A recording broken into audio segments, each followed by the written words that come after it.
शिवलली के चैनल पर आपका स्वागत है। आपका प्यार दुलार बना रहे। आप सब लोग हमारे चैनल को सपोर्ट करिए।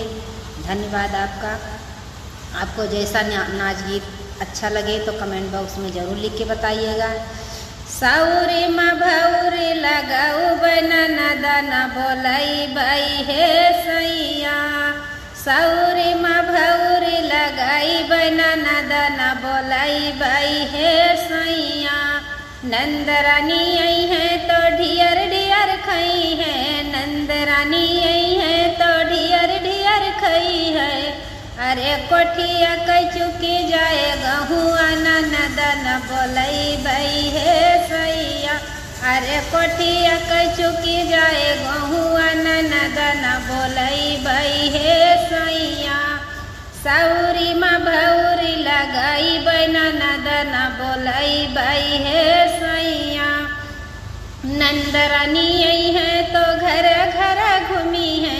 नंदरानी आई है तो घर घर घूमी है। अरे गोतिनी से झगड़ा लगई है नदन बोलई बई है सैया। अरे गोतिनी से झगड़ा लगाई है नदन बोलई बई है सैया।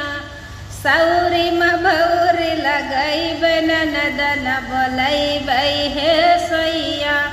नंदरानी आई है तो यहर वहर करी है। नंदरानी आई है तो यहर वहर करी है।